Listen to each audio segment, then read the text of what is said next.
بسم الله الرحمن الرحيم الحمد لله الذي لا يبلغ مدحته القائلون ولا يحصي نعماه العادون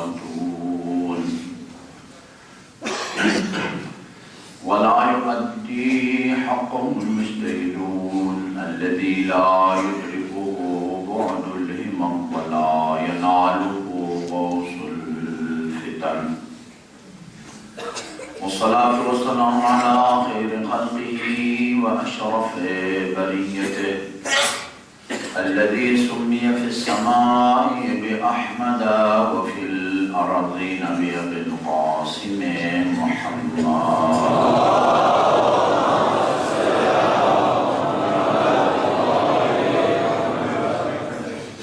وعلى أهل بيته الطيبين الطاهرين الذين أذهب الله عنهم الرجس وطهرهم تطهيرا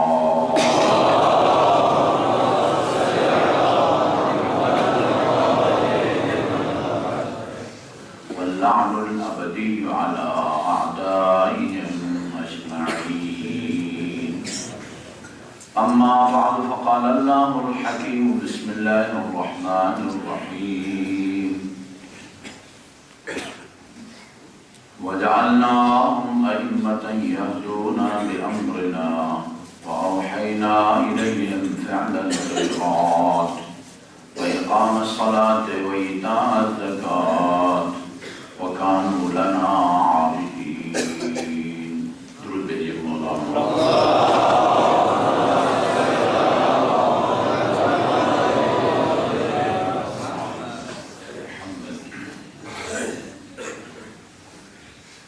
مومنین کرام،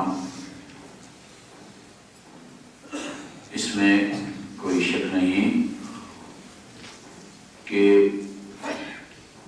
نواسۂ پیغمبر حسین بن علی علیہ السلام نے اپنے جد امجد کی امت کی اصلاح کے لیے نانا کے مدینے کو، نانا کی قبر اور مادر گرامی کی لحد کو چھوڑا، اور آپ نے اپنے مدینہ سے مکہ روانہ ہوتے وقت مدینہ اور مکے کے درمیان، مکے کے اندر اور پھر مکہ سے کربلا کے درمیان، کربلا کے میدان میں اپنے مختلف خطبوں میں اور مختلف منزلوں پر مختلف لوگوں کے ساتھ ملاقاتوں میں اپنے اس مقدس قیام کا مقصد اور ہدف بیان کیا اور فرمایا انی لم اخرج اشرا ولا بطرا ولا مفسدا وانما خرجت لطلب الاصلاح فی امت جدی محمد. میں دنیا کے اور اقتدار کے بھوکے انسانوں کی طرح اقتدار برائے اقتدار کی خاطر اللہ کی زمین پر لڑائی جھگڑا یا فساد پھیلانے کی خاطر مدینہ نہیں چھوڑ رہا. وَإِنَّمَا خَرَجْتُ لِطَلَبِ الْإِصْلَاحِ فِي أُمَّةِ جَدِّي، میں تو اپنے جد کی بگڑی ہوئی امت کی اصلاح کی خاطر مدینہ چھوڑ رہا ہوں. اور پھر فرماتے تھے اَمَا تَرَوْنَ أَنَّ الْحَقَّ لَا يُعْمَلُ بِهِ وَأَنَّ الْبَاطِلَ لَا يُتَنَاهَى عَنْهُ. دیکھیے میرے بزرگوں اور عزیزوں، اللہ تعالیٰ کا جو خطاب ہے، اللہ تعالیٰ کا جو کلام ہے، رسول مقبول صلی اللہ علیہ وسلم کا جو خطاب ہے، یا آپ کے اولاد طاہرین ائمہ معصومین کے جو خطابات ہوتے ہیں، وہ ان کے بظاہر مخاطب کوئی اور ہوتے ہیں. قرآنی آیات جس وقت اتر رہی ہوتی ہیں اس وقت کچھ اور لوگ ہوتے ہیں، لیکن ان آیات میں موجود حکم ان لوگوں کے لیے بھی ہوتے ہیں جب آیات کے نازل ہوتے وقت موجود ہوتے ہیں، آج کے انسانوں کے لیے بھی ہوتے ہیں، اور قیامت تک آنے والی نسلوں کے لیے ہوتے ہیں۔ قرآن صرف ان لوگوں کے لیے ہدایت کا باعث نہیں ہے جو ان آیات کے نزول کے موقع پر موجود اور زندہ ہوں۔ اسی طرح رسول اکرم کے خطابات، آپ کی ارشادات، امیر المومنین اور آپ کی اولاد پاک کے خطبے اور ان کے ارشادات، یہ اس وقت کے مخاطبین کے لیے بھی واجب الاطاعت، واجب العمل ہوتے ہیں، آج کے انسانوں کے لیے بھی اور قیامت تک آنے والے انسانوں کے لیے بھی وہ واجب العمل ہوتے ہیں۔ نواسۂ پیغمبر کا خطاب بظاہر مدینہ کے کچھ لوگوں کے لیے ہے، لیکن در حقیقت وہ بھی مخاطب ہیں، میں اور آپ بھی مخاطب ہیں، اور قیامت تک آنے والے حسین کے پیروکار، اور حسین کو اللہ کی طرف سے اپنے لیے اپنا حجت اور معصوم امام تصور کرتے ہیں، ان سب کے لیے حسین کا فرمان واجب العمل ہے۔ گویا یہ جملے جو میں آپ کی خدمت میں عرض کرنے والا ہوں، یہ نواسۂ پیغمبر کا خطاب اس وقت آپ سے بھی ہے اور قیامت تک آنے والی نسلوں کے لیے بھی ہے۔ الا ترون ان الحق لا یعمل بہ، تمہیں نہیں نظر آتا کہ حق پر عمل نہیں ہو رہا، وان الباطل لا یتناہی عنہ، باطل سے کوئی روکنے والا نہیں ہے، باطل سے روکا نہیں جا رہا۔ فَلْيَرْغَبِ الْمُؤْمِنُ فِي لِقَاءِ اللَّهِ، جو بھی ایمان کا دعویدار ہے وہ اگر دیکھے کہ حق پر عمل نہیں ہو رہا اور باطل سے کوئی روکنے والا نہیں ہے، فَلْيَرْغَبِ الْمُؤْمِنُ فِي لِقَاءِ اللَّهِ، مومن کو چاہیے کہ حق کی بالادستی کے لیے اور باطل کو دبانے کے لیے اپنی جان بھی جان آفرین کے سپرد کرنا پڑے تو وہ اس سے دریغ نہ کرے۔ کہا اس مقصد کے لیے نکل رہا ہوں، ہم سے فرمایا کہ تمہاری کیا ذمہ داری ہے، یہ جملہ ہے نواسۂ پیغمبر کا، جس کا بینر لگنا چاہیے اور ہر عزادار کے دل و دماغ میں نواسۂ پیغمبر کا یہ فرمان ہونا چاہیے، وَلَكُمْ فِيَّ أُسْوَةٌ، میں تمہارے لیے نمونہ عمل ہوں۔ یہ قرآن میں ہے نا، وَلَكُمْ فِي رَسُولِ اللَّهِ أُسْوَةٌ حَسَنَةٌ، یہ قرآن کی آیت ہے، وَلَكُمْ فِي رَسُولِ اللَّهِ أُسْوَةٌ حَسَنَةٌ، رسول تمہارے لیے اسوہ حسنہ ہے، نمونہ عمل ہے، رسول کے نقش و قدم پر چلنا، یہ تمہاری ذمہ داری ہے۔ سید الشہداء فرماتے ہیں جس طرح میرے جد کا ہر قول و فعل تمہارے لیے نمونہ عمل ہے، اسی طرح وَلَكُمْ فِيَّ أُسْوَةٌ، اس قیام مقدس میں تمہارے لیے نمونہ عمل ہوں۔ اس کا مطلب کیا ہے؟ یعنی جن حالات سے میں دو چار ہوں، جس میں حق پر عمل نہیں ہو رہا اور باطل سے کوئی روکنے والا نہیں ہے، تم بھی اگر ایسے دور اور زمانے سے گزرو کہ جس پر حق پر عمل نہ ہوتا ہو اور باطل سے کوئی روکنے والا نہ ہو، تو تمہارا فرض ہے کہ تم حسینی کردار کو ادا کرو۔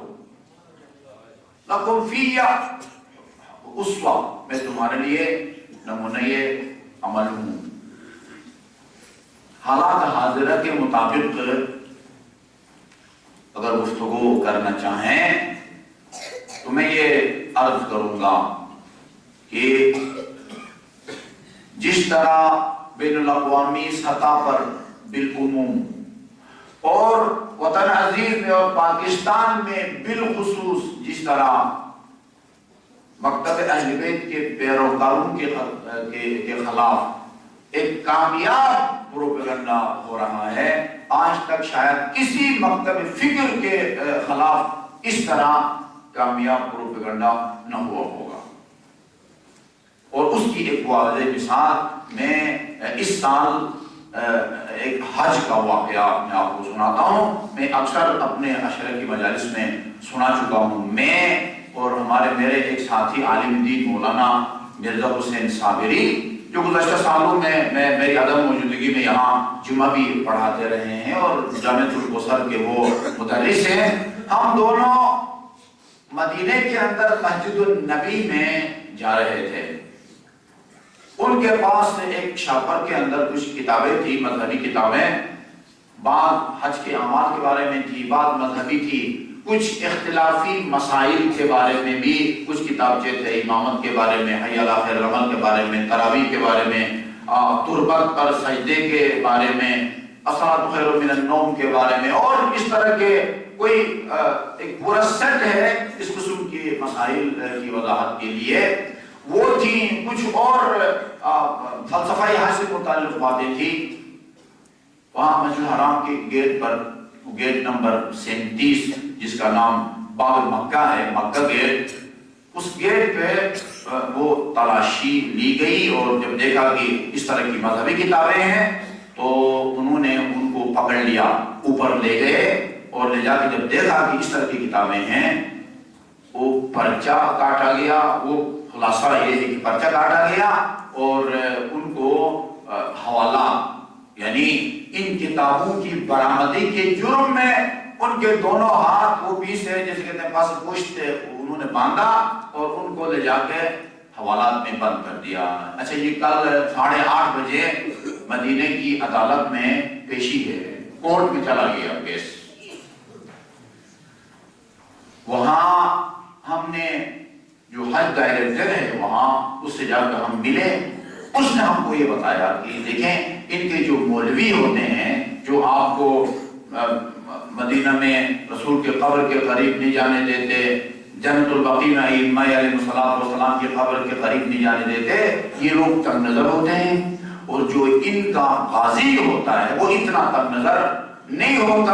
آپ ان کے سامنے کھل کے اپنا موقف بیان کریں اور بتائیں کہ میں اپنے کاروان کا عالم دین ہوں، میری ذمہ داری بنتی ہے کہ میں اپنے حاجیوں کو فقہ جعفری کے مطابق حج کے مسائل بتاؤں اور وہ فقہ جعفری کے مطابق فریضہ حج کو انجام دے۔ اگر اس کا مجھے اختیار نہیں ہے، یہ حق مجھے نہیں پہنچتا، تو پھر آپ نے ویزا دے کے مجھے یہاں کس لیے بلایا ہے؟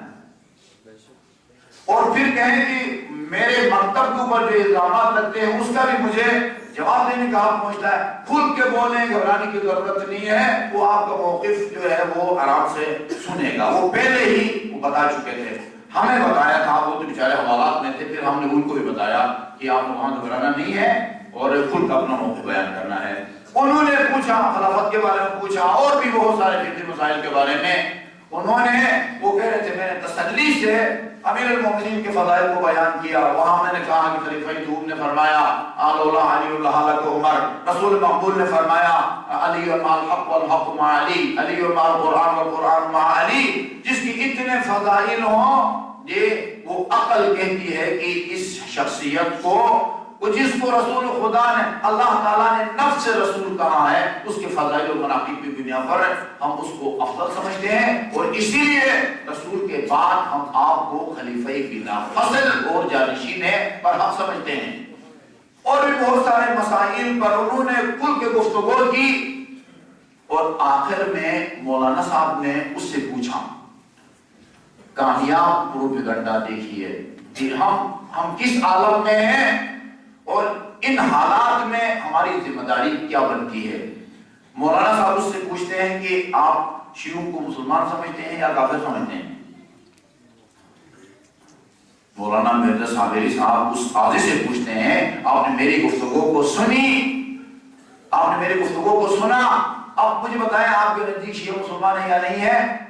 وہ جواب میں کہتے ہیں کہ میں جو شیعہ علی کو خدا مانتا ہے اس کو مسلمان نہیں سمجھتا۔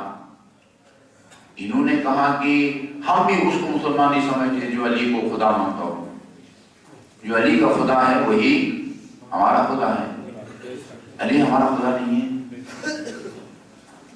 اس کا جواب دیکھیں، اس کا جواب، یہ کوئی عام آدمی نہیں ہے کہ وہ کسی وہ دیوار پہ وال چاٹنگ یا وہ بینر کی عبارت پڑھ کے وہ آپ کے بارے میں کوئی غلط رائے قائم کی ہو۔ وہ مدینے کا کی عدالت کا قاضی ہے، اس کا یہ کہنا تھا آپ پہلے شیعہ ہیں میرے سامنے کہ جو علی کو خدا نہیں سمجھتا۔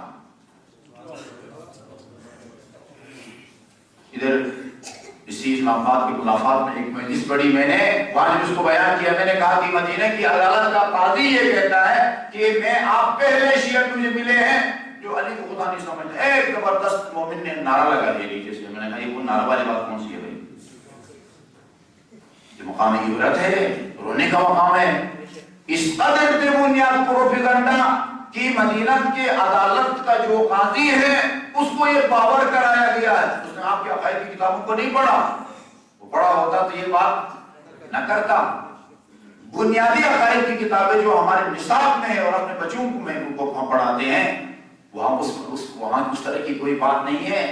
وہاں تو ہم امیر المومنین کی دعاؤں کو پڑھتے ہیں جہاں امیر المومنین فرماتے ہیں خدایا میرے فخر کے لیے یہ کافی ہے کہ تو میرا رب ہے،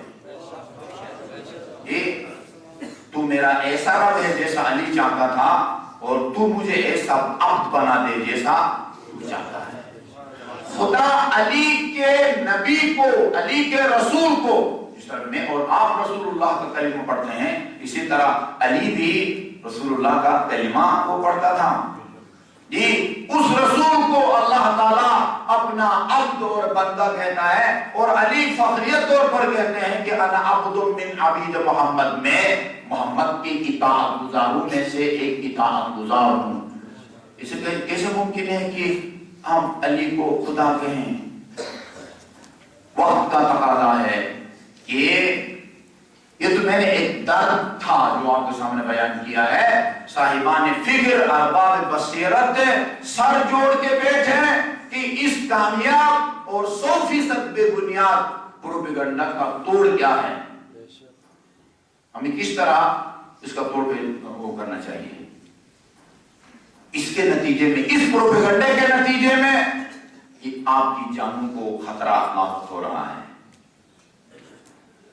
ہماری ذمہ داری کیا بنتی ہے اس کے؟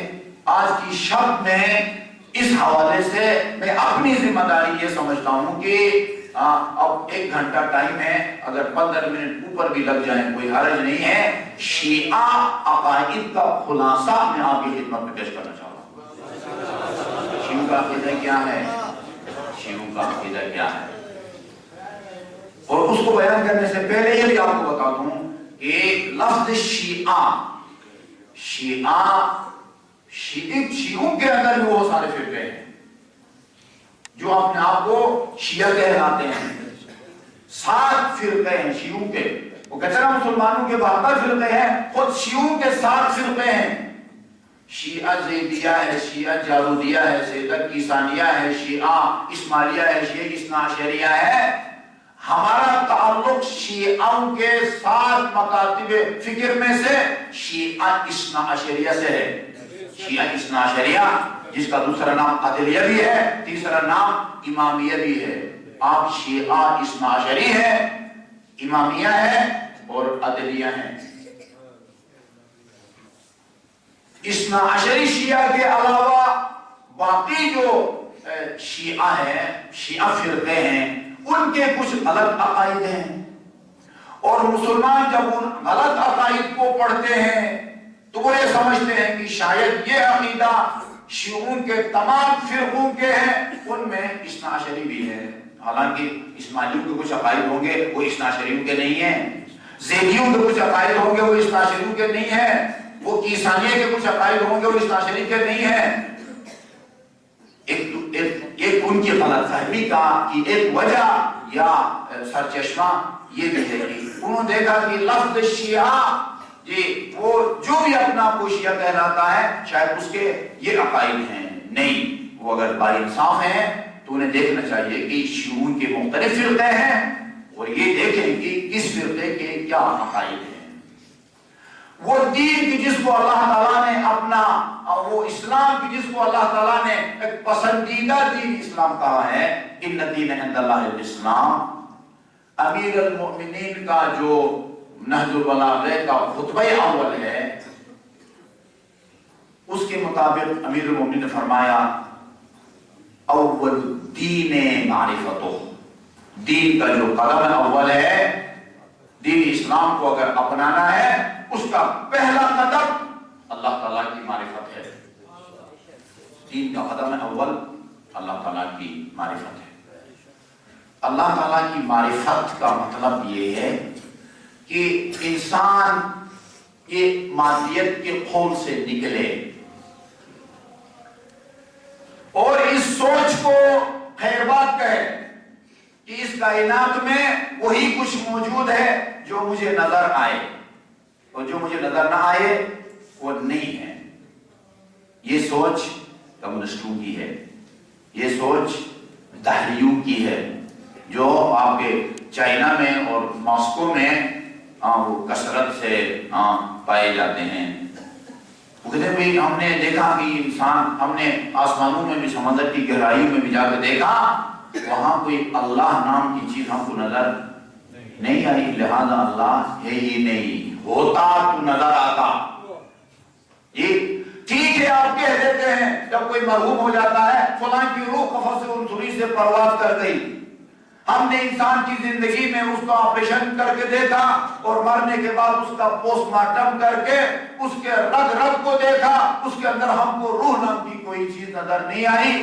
ہم نے بہت سارے انسانوں کو آخری ہچکی لیتے ہوئے دیکھا، مر گیا، اس کے جسم سے کسی سوراخ سے نیلے پیلے رنگ کی کوئی چیز جس کو ہم روح کہہ سکیں ہم نے نکلتے ہوئے نہیں دیکھا، لہذا روح ہے ہی نہیں۔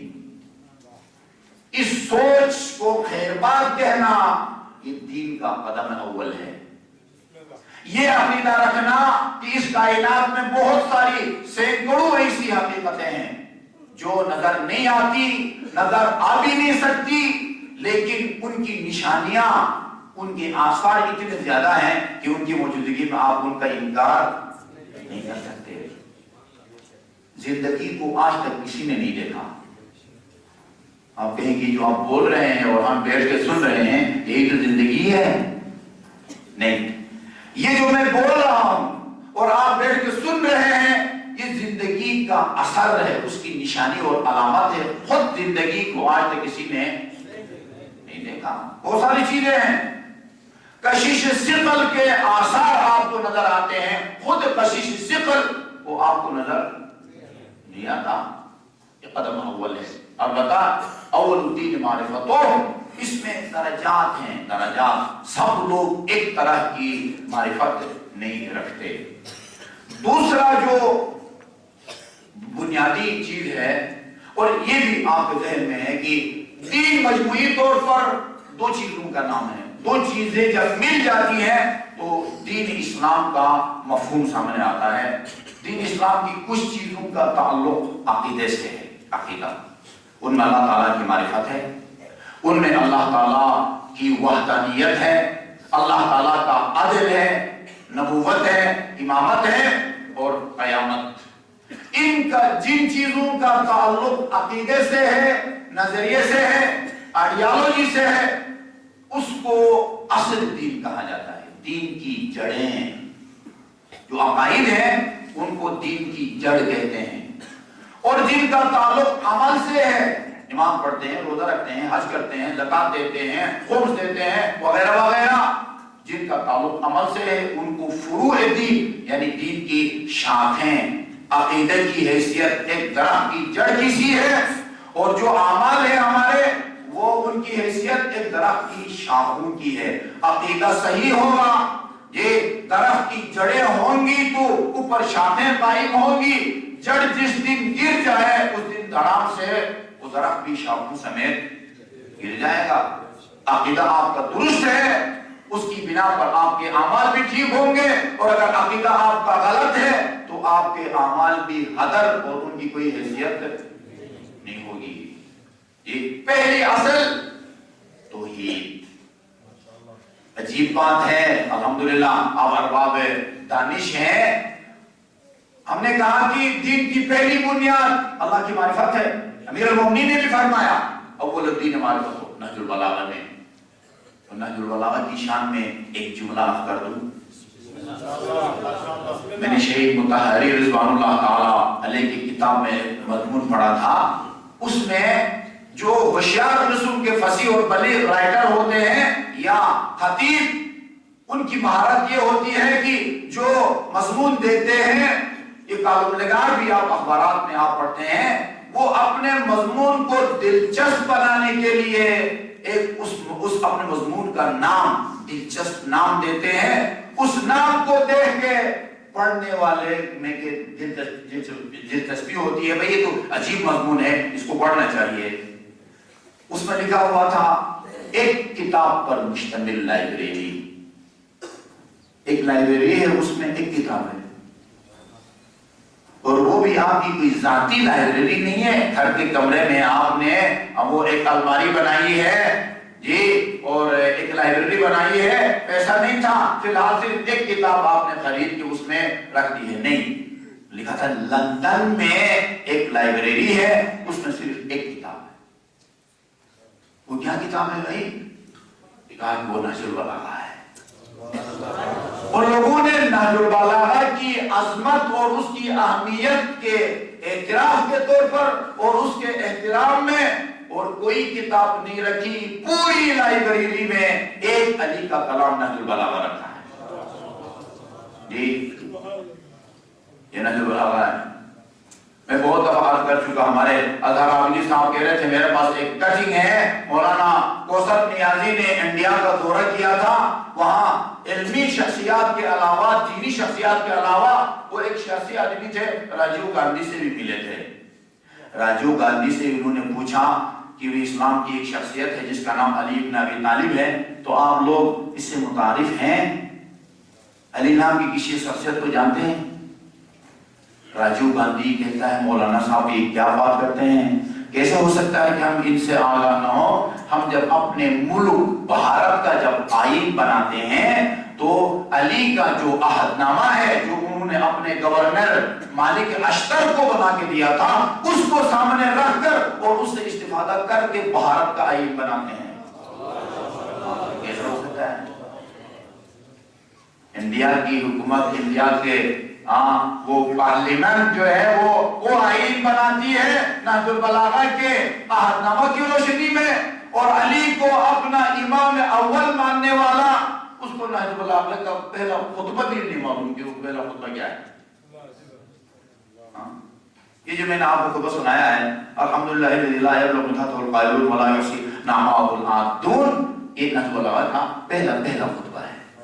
اس میں اول الدین معرفت ہو، اللہ کی معرفت کو اصول دین میں سے پہلے اصل کے طور پر ہم نہیں مانتے. توحید کو عجیب بات ہے.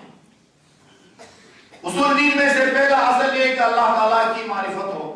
انسان کا یہ ایمان ہو کہ یہ کائنات خود سے نہیں بنی، کسی ذات نے اس کو پیدا کیا ہے، وہ ذات زندہ ہے، قادر ہے، عالم ہے، اور وہی ذات اس کائنات کے پیچیدہ نظام کو چلا رہی ہے.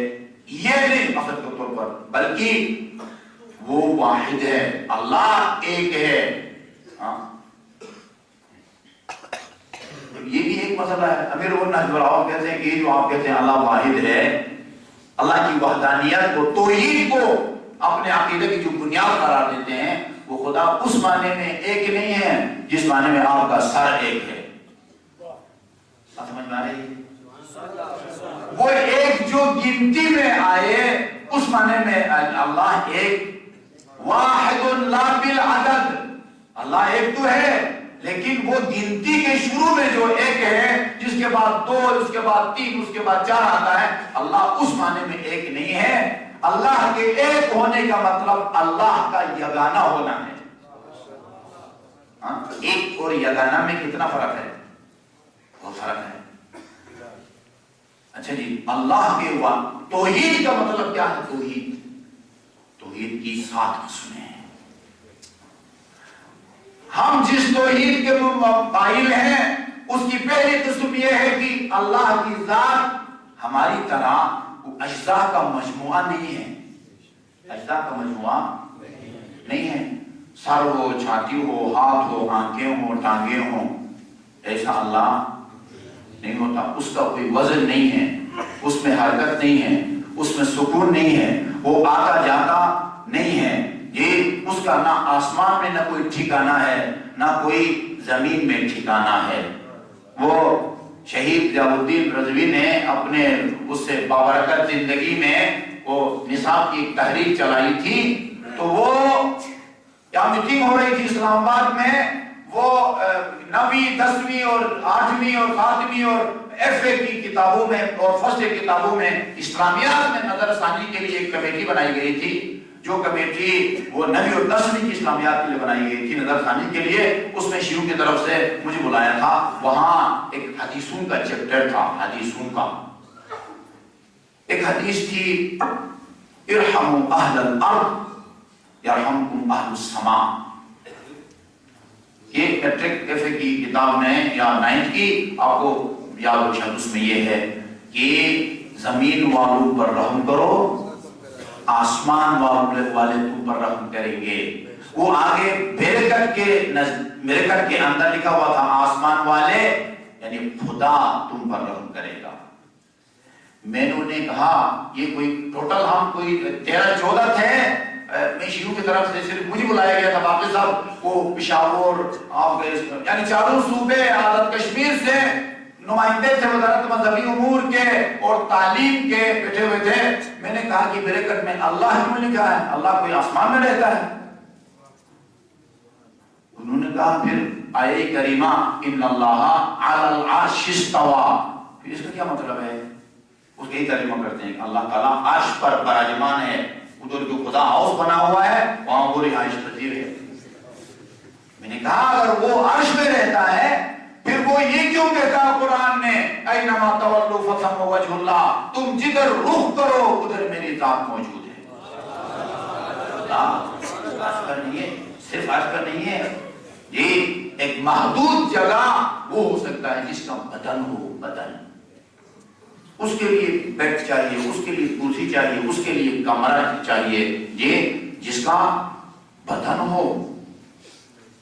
میں اس وقت علماء پاکستان میں خصوصاً اہل سنت والجماعت کے علماء کرام میں جس کو ہم سب غنیمت سمجھتے ہیں، ڈاکٹر طاہر القادری، جو ٹی وی پر ان کا میں ایک پروگرام دیکھ رہا تھا جو معراج کی مناسبت سے نشر ہو رہا تھا. اس میں انہوں نے کہا، مجھے بہت افسوس ہوا، کہا کہ میرے آقا جب معراج کے لیے تشریف لے گئے آسمان میں، ہم پتہ نہیں آسمان نمبر 7 تھا 6 تھا، وہاں 2 کرسیاں رکھی گئی، ایک میرے آقا صلی اللہ علیہ وسلم کے لیے اور ایک اللہ تعالیٰ کے لیے. میرے آقا اللہ تعالیٰ کے احترام میں نہیں بیٹھے، اللہ اپنی نشست پر بیٹھ گیا. یہ ہمارا اور محمد و آل محمد کا خدا نہیں ہے، یہ خدا کسی اور کو مبارک ہو. یہ جس کا بدن ہے اور بدن کو سنبھالنے کے لیے جس کو کرسی چاہیے ہو. میں نے پڑھا وہ احمد بن حنبل کے قبر جو ہے بیٹھ گئی تھی، پوچھا گیا کیوں بیٹھ گئی؟ کہا کہ اس کی قبر پر اللہ تعالیٰ آپ کو بیٹھ گئی. یہ کوئی ٹینک ہو سکتا ہے؟ یہ اللہ تعالیٰ اس طرح کا کوئی وزنی چیز نہیں ہے. یعنی وہ اجزاء کا مجموعہ نہیں ہے. عربی میں اس کو بسیط کہتے ہیں، بسیط میم بے سین یہ کوئی جس کا کوئی جز نہیں ہے، جس کا حصہ نہیں ہے. اگر قرآن میں کہیں اللہ کے لیے آپ کو وجہ کا لفظ ملتا ہے چہرہ، ید کا لفظ ملتا ہے ہاتھ، عین، ائمہ معصومین نے فرمایا ہم عین اللہ ہیں، ید اللہ ہیں، وجہ اللہ ہیں. اس کا مطلب یہ نہیں اللہ کا ہاتھ ہے ہی نہیں، اشارے ہیں، کنایے ہیں. ہم لسان اللہ ہیں، ہم وجہ اللہ ہیں. کیا مطلب اللہ کا تو چہرہ نہیں ہوتا، آپ کس طرح اللہ کے چہرے ہیں؟ اس کا مطلب یہ ہے کہ جس طرح کسی بھی انسان کی معرفت، شناخت اور پہچان خدا کے یعنی چہرے کے ذریعے ہوتی ہے، خدا کی معرفت ہمارے ذریعے ہوتی ہے. اس لیے ہم چہرے کی حیثیت رکھتے ہیں. ہمیشہ ایک آدمی کو پشت کی طرف سے دیکھے، بہت زیادہ اس کے لباس اور پیچھے اس کی بدن ہے وہ بالوں کی کٹ کو کے ذریعے اگر آپ پہچانے، وہ ایک شاذ و نادر مسئلہ ہے. ورنہ عام طور پر انسان کو پہچانا جاتا ہے اس کے چہرے کے ذریعے. ہم اللہ تعالیٰ کی معرفت کے لیے ذریعہ ہیں، اس لیے کہ اللہ تعالیٰ نے فرمایا حدیث قدسی میں کنت کنزا مخفیا فاحببت ان اعرف، میں تو ایک مخفی خزانہ تھا، میں تھا اور میری ذات اور میری ذات کے علاوہ کچھ بھی نہ تھا. فاحببت ان اعرف، خدا فرماتا ہے میں نے چاہا کہ اپنا تعارف کرا لوں، اور اپنے تعارف کے لیے فخلقتک یا محمد، محمد میں نے تجھے پیدا کیا. اور محمد نے فرمایا اول ما خلق اللہ نوری، سب سے پہلے خدا نے میرے نور کو پیدا کیا. وان انا وعلی من نور واحد، خدا نے ایک نور سے مجھے اور میرے بھائی علی کو پیدا کیا. یہ اس لیے وجہ اللہ ہے کہ یہ اللہ کی معرفت اور شناخت کے ذریعے ہے، جس طرح انسان کا چہرہ اس کی معرفت اور شناخت کا ذریعہ ہوا کرتا ہے. لسان اللہ ہے،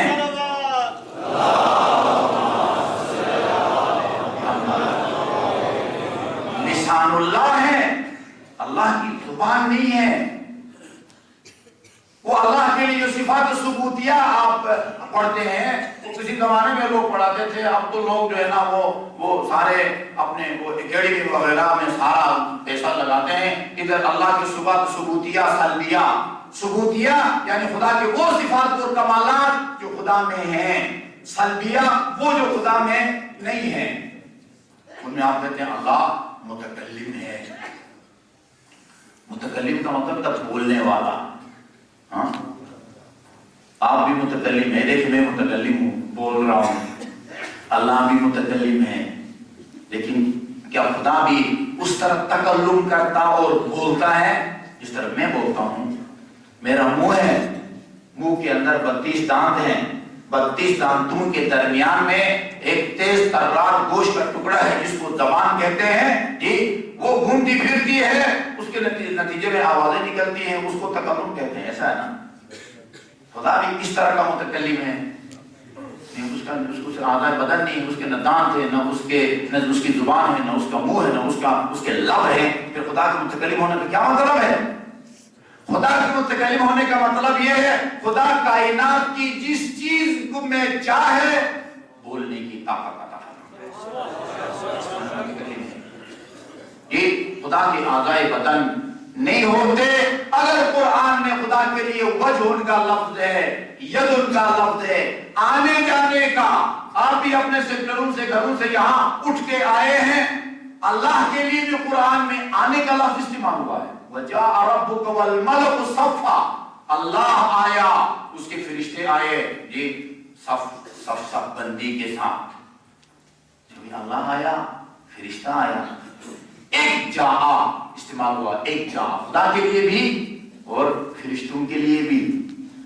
لیکن کمال یہ ہے کہ اللہ کے لیے جو جاء استعمال ہوتا ہے اس کا مطلب اور فرشتوں کے لیے جو جاء استعمال ہوتا ہے اس کا مطلب اور. فرشتوں کے لیے جاء کا وہی مطلب ہے جو آپ کے لیے استعمال ہوتا ہے. آپ یہاں آئے یعنی اپنے گھر کو چھوڑا، چلے چند منٹ میں یہاں پہنچے، اب آپ گھر میں نہیں ہیں اور اس سے شب بیداری اور اس عبادت کے اختتام پر واپس گھر جائیں گے. اب گھر میں ہوں گے، یہاں نہیں ہوں گے. خدا اس معنی میں آتا جاتا نہیں ہے، ورنہ وہ یہ نہ کہتا تم جدھر رخ کرو ادھر میری ذات موجود ہے. جی فرشتوں کے آنے کا مطلب یعنی انہیں آسمان کو چھوڑا اور اپنی ڈیوٹی دینے زمین پہ آئے. خدا کے آنے کا مطلب خود خدا آتا جاتا نہیں ہے، خدا کے آنے کا مطلب اس کی رحمت اور اس کے احکام کا آنا ہے. یہ سمجھنے کی بات ہوتی ہے. خدا کا ید اس طرح کا ید اور ہاتھ نہیں ہوتا، وہ جو خدا کا اس طرح کا چہرہ نہیں ہوتا. خدا کے لیے سانپ، پنڈلی، قرآن میں خدا کے لیے پنڈلی کا لفظ استعمال ہوتا ہے. جدہ ایئرپورٹ پر جو قرآن دیتے ہیں با ترجمہ اور مختصر شرح کے ساتھ، منہ میں ایک کے کتابچے کا ترجمہ کر رہا تھا، اس میں اس سورہ قلم کے پتن آخر میں یہ لفظ ہے، وہ اللہ کے لیے صاف کا لفظ حاشیے میں لکھا تھا انہوں نے.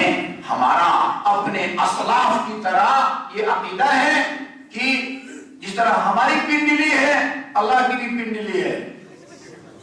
فرق یہ ہے، یہ مکتب اہل بیت میں تربیت کا نتیجہ ہے. یہ بچہ ابھی میرے خیال میں 8-10 سال کا ہوگا، جب میں نے کہا خدا کے لیے پنڈلی ہے، یہ ہنس پڑا. ابھی نابالغ ہے، ابھی پتہ نہیں کس کلاس میں پڑھتے ہو بھائی؟ کلاس 6 کا طالب علم ہے. میں نے کہا جب اللہ تعالیٰ کی پنڈلی ہے، یہ ہنس پڑا. یہ ان کے عقیدے کا مذاق اڑا رہا ہے. یہ مکتب اہل بیت کا نتیجہ ہے. ادھر لکھا ہوا تھا، وہ میرے پاس قرآن موجود ہے کہ اللہ کی پنڈلی ہے، یہ اور بات ہے کہ ہم تفصیل سے نہیں بتا سکتے کہ وہ کس میٹیریل سے بنا ہے، سائنس کیا کس چیز کا بنا ہے. ہماری یہ ہڈی ہے جی، یہ ہمیں پتا ہے، لیکن اللہ کی ہڈی کی تفصیل ہم کو معلوم نہیں ہے. مختصر یہ سربستہ یہ کہ اللہ کی پنڈلی ہے. نہیں، یہ تمام اشارے ہیں، کنایے ہیں. اللہ نہ آتا جاتا ہے، اللہ کی نہ ہماری طرح آنکھیں ہیں، یہ نہ اس کی پنڈلی ہے. جم پہلو کو کہتے ہیں، اللہ کے لیے جم کا لفظ استعمال ہوا، اللہ تعالیٰ کا پہلو نہیں ہے. خدا کے دکھائی دینے کی طرف اشارے ملتے ہیں. یہ وہ قیامت کے بارے وجوہ یومئذ ناظرہ، روز قیامت کچھ چہرے درخشاں ہوں گے زوات کے ساتھ، ناظرہ الی ربہا ناظرہ، یہ وہ اپنے رب کی طرف دیکھ رہے ہوں گے. بڑے خطرناک آیت ہے. رب کی طرف دیکھنے کا مطلب یہ ہے کہ خدا کسی ایک سمت میں ہوگا، جس طرح میں قبلہ کے اس وقت مخالف سمت میں، وہ قبلہ ہے، میں ادھر ہوں. نہیں، اس کا مطلب بھی کچھ اور ہے. یہ کچھ چہرے خدا کی طرف دیکھ رہے ہوں گے، اس کا مطلب یہ نہیں ہے جس طرح آپ میری طرف دیکھ رہے ہیں. اشارے ہیں، کنایہ ہے. قرآن کی ان آیات کو متشابہ آیات کہا جاتا ہے. اگر ان کی حقیقی تفسیر اس گھرانے سے لی، علی اور اولاد علی سے لی، یہ قرآن اور یہ آیات آپ کے لیے باعث ہدایت ہے. اگر آپ نے کسی اور کے در سے ان کی تفسیر لی، یہ یا لکیر کے فقیر بن گئے اور لغت اور ڈکشنری کی کتاب اٹھا کے ان کی تفسیر کرنا شروع کر دی، یہ قرآن آپ کے لیے گمراہی کا باعث ہوگا. کہتا ہے، خدا خود کہتا ہے اس کے ذریعے کچھ لوگ ہدایت یافتہ ہوتے ہیں اور کچھ لوگ گمراہ ہوتے ہیں. جو ساخت کا مطلب پنڈلی لیں گے وہ پھر کہیں گے کہ اللہ تعالیٰ بہت سارے لوگوں کو جہنم میں ڈالے گا اور پوچھے گا، جیسے کہتے ہیں پنجاب میں رج گئی، وہ کہے حال بن مزید لایا، ابھی اور بہت گنجائش ہے. پھر اللہ تعالیٰ نعوذ باللہ اپنی ٹانگ ڈالے گا، پھر کہیں آپ نے رج گئی. صاف ہے، ان کے یہاں صاف ہے. شیخ حسین صاحب نے قرآن کا ترجمہ کیا ہے تو البلاغ کے نام سے، انہوں نے ایک جگہ لکھا ہے، سعودیہ کے ایک سکول میں استاد نے شاگرد سے پوچھا کہ روز قیامت اللہ تعالیٰ کو کس نشانی سے پہچانو گے. لکھتے ہیں نا شناختی کارڈ میں وہ امتیازی پتہ نہیں نشان، جی پتہ نہیں چہرے پر داغ ہے، خال ہے، پتہ نہیں زخم کا نشان ہے، وغیرہ وغیرہ. خدا کو کس نشانی سے پہچانو گے؟ بڑے معصومی انداز میں بچے نے کہا کہ ہم اس کی جلی ہوئی ٹانگ کے ذریعے پہچانیں. اس کی پنڈلی ہے ہماری طرح، وہ آنکھ میں وہ آنکھ ڈالے گا، وہ آنکھ معاف تو نہیں کرے گی اس کو. اور جو چیز جل جاتی ہے آپ کو پتا ہے، وہ زندگی بھر جو ہے وہ جلنے کا نشان نہیں مٹتا. اس نے کہا کہ میں جلی ہوئی ٹانگ کے ذریعے اللہ کو پہچانوں. ہمارا خدا ایسا نہیں ہے. علی بن حضرت اللہ نے فرمایا، دیکھو خدا بصیر ہے، وہ دیکھنے والا ہے، لیکن تمہاری طرح چربی کے ذریعے نہیں دیکھتا. وہ ڈاکٹر حضرات بہتر سمجھتے ہیں. وہ خدا سمیع ہے، سننے والا، تو تمہاری طرح وہ کسی ہڈی کے ذریعے نہیں سنتا. خدا اس وقت بھی، یہ میرے اور آپ کے امام کا فرمان ہے، خدا اس وقت بھی بصیر اور دیکھنے والا تھا جب کوئی چیز دکھائی دینے والی نہ تھی. خدا اس وقت بھی سمیع یعنی دیکھنے والا تھا جب کوئی آواز دکھائی دینے والی نہ تھی.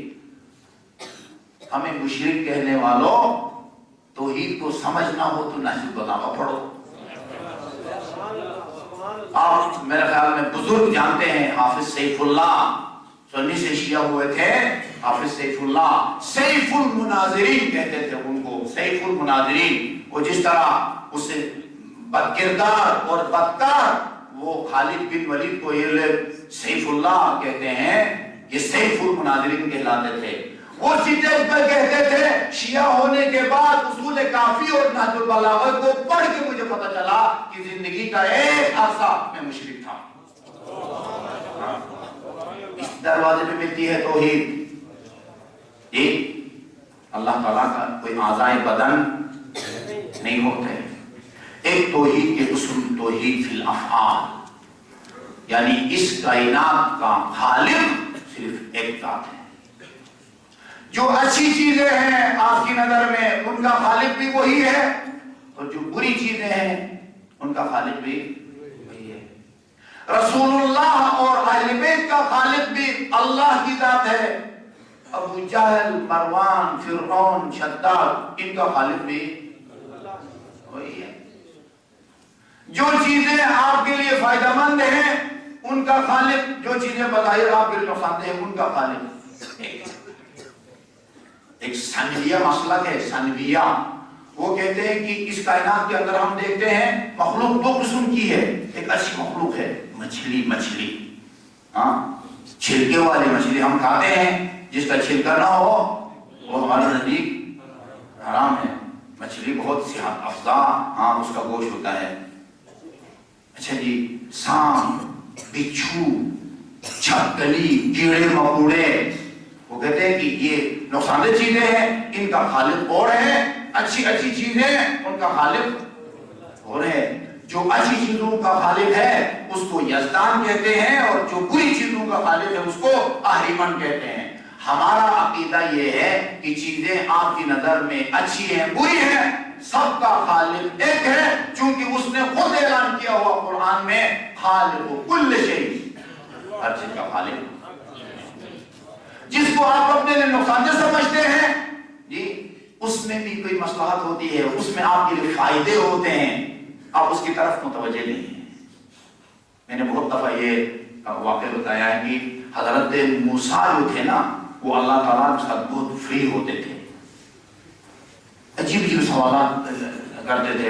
اللہ کی مائل نہیں کرتا تھا اور ان کے سوالات کا وہ تسلی بخش جواب دیتا تھا. ایک دن پوچھا پالنے والے، یہ بتا کہ اس چھپکلی کو کیوں پیدا کیا؟ گھر کا سکون تباہ کر دیا اس نے. اللہ تعالیٰ نے فرمایا عجیب اتفاق ہے کہ تجھ سے پہلے چھپکلی یہ مجھ سے پوچھ چکی ہے کہ موسیٰ کو کیوں پیدا کیا. چھپکلی میں کیا مسئلہ ہے، خدا نے اس کو کیوں پیدا کیا ہے؟ کہ شر اس کی مخلوق میں سراسر شر نہیں ہے، ہم شر سمجھتے ہیں. یہ ہر موجود، ہر مخلوق کا خالق اللہ تعالیٰ کی ذات ہے. ایک محمد مصطفیٰ اور آپ کی آل پاک کا خالق بھی اللہ، میرا اور آپ اللہ کے نافرمان کا خالق بھی اللہ، اللہ کی اطاعت گزار کا خالق بھی اللہ. ایک توحید کی یہ قسم ہے. توحید کی قسم توحید فی العبادت، یعنی عبادت کا اہل صرف اللہ تعالیٰ کی ذات ہے. ایاک نعبد، پانے والے ہم صرف تیری عبادت کرتے ہیں. وَقَضَىٰ رَبُّكَ أَلَّا تَعْبُدُوا إِلَّا إِيَّاهُ، اللہ کا حکم یہ ہے کہ اس کے علاوہ اور کسی کی عبادت جائز نہیں ہے. جو خدا کا علاوہ کسی کی عبادت کرے ہم اس کو مشرک کہتے ہیں. یہ توحید کی یہ قسم ہے. ہم کو اور بعض مسلمان جو کہ شخصیات ائمہ معصومین انبیاء علیہ السلام کے قبروں کا احترام کرتے ہیں، ان کو کہتے ہیں یہ لوگ عباد القبور ہیں، یہ لوگ قبروں کے کا پوجا کرتے ہیں. نہیں، ہم اس قبر میں دفن ہستی کی وجہ سے، اس کی طرف نسبت کی وجہ سے اس قبر کی مٹی کی تکریم اور تعظیم کرتے ہیں. اور یہ طریقہ ہم نے شفیعہ کونین خاتون جنت سے یہ طریقہ سیکھا ہے، جو اپنے بابا کی رحلت کے بعد بابا کی قبر کی مٹی کو اٹھا کے چونتی تھی اور اس کو آنکھوں سے لگاتی تھی. قبر کی مٹی کی تکریم اور تعظیم اگر شرک ہوتا، تم رسول کی بیٹی سے زیادہ توحید کو سمجھتے ہو. قبروں کی تکریم، قبر کی مٹی کی تکریم اور تعظیم یہ ہم نے خاتون جنت سے سیکھا ہے. کسی کی تکریم اور تعظیم یہ اس کی عبادت نہیں کہلاتی. اللہ تعالیٰ نے قرآن میں والدین کی بھی تکریم کا فرمایا ہے کہ بھئی تم اپنے وہ خاکساری کے شانوں کو والدوں کے والدین کے سامنے جھکاؤ، وَاحْتِرُوا خِوَارَكُمْ، بڑوں کا احترام کرو، چھوٹوں پر رحم کرو. ہر احترام، ہر تقریب، ہر تعظیم وہ عبادت نہیں ہوا کرتی. عبادت کیا ہے؟ کسی کو اپنا خالق اور رازق ماننے کے ساتھ ساتھ اس کے سامنے خوشی اور خضوع سے پیش آؤ، یہ اس کی عبادت ہے. صرف خدا اس قابل ہے کہ اس کی عبادت کی جائے. عادل لمبا ہو گیا، مضمون لمبا ہو گیا. عادل کے قائل ہیں ہم لوگ، یہ جس کا مطلب یہ ہوتا ہے کہ میرے خیال میں جیسے مجھے لگ رہا ہے توجہ سے سن رہے ہیں اور یہ مفاہیم جو ہے نا جی وہ سر کے جام کی طرح آپ کی دل و دماغ میں اتر رہے ہیں. جی عادل کا کیا مطلب؟ اللہ عادل ہے. آپ اس کو اپنے بنیادی عقائد میں شامل کرتے ہیں. دوسرے جو اللہ تعالیٰ کو عادل نہیں سمجھتے تو اس کو وہ ظالم سمجھتے ہیں، اور تو اپنے محلے کے پیش نماز کو بھی ظالم نہیں سمجھتے، اپنے ناظم اور M P A M N A کو بھی ظالم نہیں سمجھتے. تو اللہ تعالیٰ کو جی ان کے ہاں آپ سے زیادہ حافظ القرآن ہے. خدا قرآن میں فرماتا ہے کہ ان اللہ لا یظلم الناس ولکن الناس انفسهم یظلمون. اللہ تعالیٰ لوگوں پر ظلم نہیں کرتا، یہ لوگ ہیں جو اپنے اوپر ظلم کرتے ہیں. جی وہ کس طرح اللہ تعالیٰ کو ظالم سمجھتے ہیں؟ آپ جو اللہ تعالیٰ کو عادل مانتے ہیں اس کا کیا مطلب ہے؟ وہ جو اللہ تعالیٰ کو عادل نہیں مانتے اس کو اپنے بنیادی عقائد میں شامل نہیں کرتے، اس کا کیا مطلب ہے؟ اس کا مطلب بیان کرتا ہوں، سمجھ میں آ جائے تو شکرانے کے طور پر 2 رکعت نماز پڑھیں. اس کا مطلب یہ ہے کہ یہ جو دنیا میں کام ہوتے ہیں نا، کام مختلف کام کچھ اچھے ہوتے ہیں، بذات خود اچھے ہوتے ہیں، جیسے عدل و انصاف، سچ بولنا، وعدہ وفا کرنا، امانت. آپ کے پاس کوئی امانت رکھے تو اس میں خیانت نہ کریں اور اسی صحیح حالت میں مالک تک لوٹائیں. یہ چیزیں پسندیدہ ہیں، اچھی ہیں. کچھ چیزیں بڑا تو خود بری ہیں، جھوٹ بولنا، ظلم کرنا، وعدہ خلافی کرنا، امانت میں خیانت کرنا. یوں پہلی چند ایک کام اچھے تھے، ان کو آپ اس لیے اچھا سمجھیے، آپ کا بھی ایک ٹیسٹ ہے، بڑا سخت ٹیسٹ ہے. سچ بولنا، وعدہ وفا کرنا، انصاف سے کام لینا، امین بننا، یہ باتیں اچھی ہیں نا. یہ صرف اس لیے اچھی ہے کہ خدا نے حکم دیا ہے.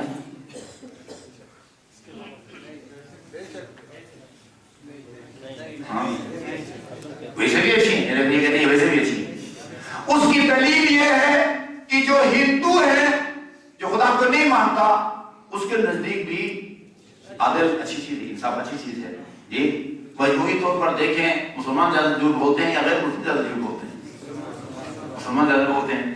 جی اگر یہ صرف جھوٹ بولنا، یہ وہ خدا کے جھوٹ بولنا کیا اس لیے برا ہے کہ خدا نے قرآن میں جھوٹ پر لعنت بھیجی ہے؟ نہیں، جھوٹ برا تھا اس لیے اس نے لعنت بھیجی ہے. ان میں فرق ہے نا بھائی. جھوٹ برا تھا اس لیے خدا نے لعنت بھیجی ہے، یا خدا نے لعنت بھیجی ہے اس لیے وہ برا ہے؟ وہ برا تھا اس لیے اس نے لعنت بھیجی ہے نا. ہم یہ کہتے ہیں کچھ کام اچھے ہیں، کچھ کام برے ہیں. جو اچھے ہیں خدا وہ کرتا ہے، جو برے ہیں وہ خدا نہیں کرتا. اچھا آپ کہیں گے کہ اچھا کوئی اور مسلمان ایسا بھی ہے جو یہ کہے کہ برا کام خدا کرتا ہے؟ ہاں، اس کا جواب اس بات میں ہے. اس کا جو کہتے ہیں نا خیرہ و شرہ من اللہ. اور یہ سوچ جو ہے وہ ظالم اور جابر حکمرانیوں کی سوچ ہے. ہر غلط کام ظلم و ستم کر کے پھر اللہ تعالیٰ کو مورد الزام ٹھہرانا. ابھی آپ مصائب میں سنیں گے، وہ دربار یزید میں علی کی بڑی بیٹی جس کے جگر پر 72 داغ تھے، اس کی زخموں پر مزید نوابکاشی کی اور اس ملعون نے کہا کہ دیکھا خدا نے تیرے بھائی کو کیسا مارا. وہ کہتے ہیں اللہ جو کرے وہ اچھا ہوتا ہے. اللہ جو کرے اچھا نہیں ہوتا، جو اچھا ہے وہ خدا کرتا ہے. یہ عدل کا یہ مطلب ہے. نبوت کا مطلب بھی سب کو پتا ہے. یہ اللہ تعالیٰ نے انسانیت کی ہدایت کے لیے 1,24,000 نبیوں کو بھیجا.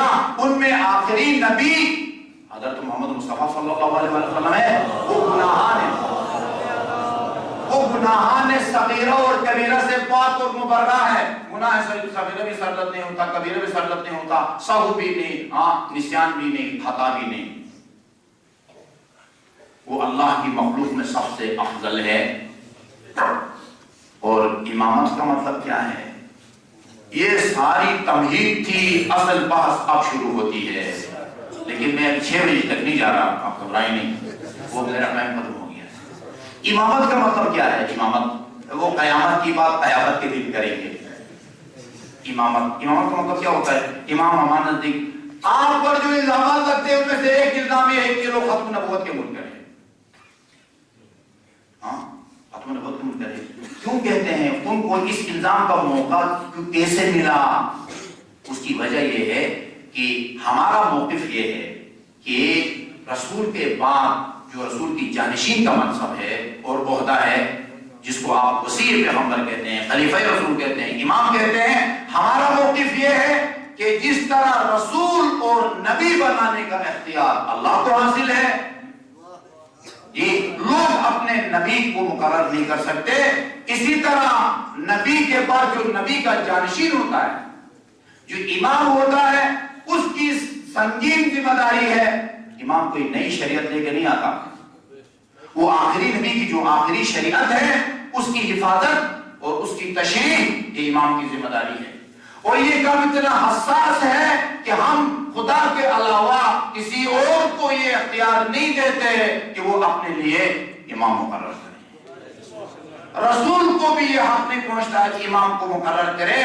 اللہ مقرر فرماتا ہے اور اللہ کے حکم سے مناسب موقع پر غدیر خم میں رسول امام کا اعلان کرتے ہیں. امام نئی شریعت لے کے نہیں آتا، وہ آخری نبی کی آخری شریعت کی تشریح کرتا ہے، وہ اس کا محافظ ہے. لیکن یہ کام اتنا سنگین اور نازک ہے کہ ہم امام میں بھی ان شرائط اور کمالات کو ضروری سمجھتے ہیں جو ایک رسول اور نبی میں ضروری سمجھتے ہیں. اور آن حضرت کے بعد اس ہستی کو آن حضرت کا جانشین برحق، خلیفہ بلا فضل اور اپنا امام اول مانتے ہیں کہ جس نے وہ فضائل اور کمالات میں رسول کے ہم پلہ ہونے کی وجہ سے خدا نے اپنے کلام پاک میں اس کو نفس رسول کہا. وہ ہمارا امام ہے. اس امام کو ہم اپنا خالق نہیں سمجھتے. علی ہمارا خالق نہیں ہے، علی ہمارا رازق نہیں ہے. جو ہمیں رزق و روزی دیتا ہے وہی علی کو بھی رزق و روزی دیتا ہے. یہ دین کا خلاصہ ہے جس کو بچانے کے لیے نواسہ پیغمبر نے نانا کے مدینہ کو، ماں کی لہر کو اور نانا کی قبر کو چھوڑا اور یہ اعلان فرمایا ان کان الدین محمد لم یستقم الا بقتلی فیاسری خذونی. اگر میرے نانے کا دین میری شہادت کے بغیر نہیں بچ سکتا، بنی امیہ کے خونہ شام تلواروں، یہ حسین کا نازنین بدن حاضر ہے. دین بچانے کے لیے روانہ ہوئے. لوگوں نے کہا نہ جائیے، فرمایا تم مجھے جانے سے روک رہے ہو، میرے نانے کا حکم ہے حسین اخرج الی العراق، بیٹے حسین عراق کی طرف جاؤ، اس لیے کہ خدا نے جنت میں تیرے لیے ایسا مقام مقرر کر رکھا ہے جو تجھے شہادت کے بغیر نہیں ملے گا. لوگوں نے پوچھا اگر نانا کے دین کو بچانے کی خاطر آپ کا بچانا ضروری ہے، آپ کا جانا ضروری ہے، آپ کی شہادت ضروری ہے، آپ جائیے. فما حملک لہؤلاء النسوہ، ان نبی کی نواسیوں کو کیوں ساتھ لے کے جا رہے ہیں؟ یہ علی اور فاطمہ کی بیٹیوں کو کیوں ساتھ لے کے جا رہے ہیں؟ فرمایا شاء اللہ ان یراہن سوایا. دین کی حفاظت اور پاسداری اس کی بقا کے لیے جہاں میری شہادت ضروری ہے وہاں علی اور فاطمہ کی بیٹیوں کی اسیری بھی ضروری ہے. شب عاشور ہے، اپنے وقت کے معروف اور عامل واحد شیخ جعفر کشتری اپنے دور میں کربلا میں سب سے بڑی مجلس سے روز عاشور وہ خطاب کرتے تھے. شب عاشور ایسی شب میں وہ سوچتے ہیں کل کی مجلس میں میں کس کے مسائل پڑھوں. صبح سے لے کر عصر تک خاتون جنت کا گھر اجڑ گیا ہے، مصیبتیں ایک دوسرے سے بڑی ہیں، میں علمدار کے مسائل پڑھوں. جس نے ہمیں حسین کی کمر توڑ دی. ہم شکل پیغمبر کے مصائب پڑھو جس کی شہادت کے بعد حسین نے فرمایا بنی علی علی الدنیا بعدک العفا، بیٹے اکبر اب تیرے پاس دنیا کے چہرے پر خاک. اس کے مصائب پڑھو. اسی پریشانی کے عالم میں سوئے، خواب میں خاتون جنت کو دیکھا. خاتون جنت نے فرمایا ہاں شیخ جعفر کل اگر تم مجھے خوش کرنا چاہتا ہے میرے بیٹے کے آخری وداع کے مسائل سنو. کیا ہوا تھا آخری وداع میں؟ وہ دل خراش منظر ہیں. امام زین العابدین فرماتے ہیں آپ نے ایک دفعہ پہلا اور آخری وداع نہیں کیا، بہت کئی وداع کیے. امام فرماتے امام زین العابدین میرے بابا جب آخری وداع کے لیے آئے میں نے دیکھا سر سے پاؤں تک خون میں ڈوبے ہوئے تھے. اس کے بعد ایک جملہ ہے، میں دیکھ رہا تھا کہ جب میرے بابا مجھ سے ہم کلام ہو رہے تھے، دیکھیے جب ہم کلام انسان ہوتا ہے اس میں سانس لیتا ہے، جب میرے بابا مجھ سے بات کرتے تھے زخموں سے خون پھوٹتا تھا. یا زینب ویا ام کلثوم ولا رقیۃ ویا فضہ علیکم منی السلام، میرا آخری سلام. بڑی مشکل سے علی کی بہنیں علی کی بیٹیاں سب کو پتا ہے جی کہ میرا کاردار کی طرف حسین جا رہے ہیں اور پھر واپس نہیں آئیں گے. بڑی مشکل سے ودا کر کے اس اسب وفادار پر سوار ہوئے، ہلال کاردار کی طرف روانہ ہونا چاہتے ہیں. گھوڑا قدم نہیں اٹھاتا. آپ کی نظر پڑی ایک 4 سالہ بچی گھوڑے کے قدموں سے لپٹی ہوئی ہے اور ایک عجیب معصومانہ انداز میں سوال کیا ابتا استسلمت للموت، دیکھتی تھی جو جاتا ہے واپس نہیں آتا. استسلمت للموت، کیا آپ خود چل کے موت کی طرف جا رہے ہیں؟ فرمایا کیف لا یستسلم للموت من لا ناصر له ولا معین، بیٹی جس کا اس دنیا میں کوئی ناصر مددگار نہ ہو موت کی طرف جاتا ہے. پھر فرمایا اذن ردنا الی مدینہ جدنا، اگر موت کی طرف جانا ناگزیر ہے پہلے ہمیں نانے کا مدینہ پہنچائیے پھر پتہ نہیں کربلا کی طرف. فرمایا لو ترید القطاننا، اگر اشقیاء ہمیں مدینے میں رہنے دیتے میں تمہیں اس میں آب گیاہ صحرا میں لے کے نہ آتا. امام گئے، جہاد کا سلسلہ شروع ہوا.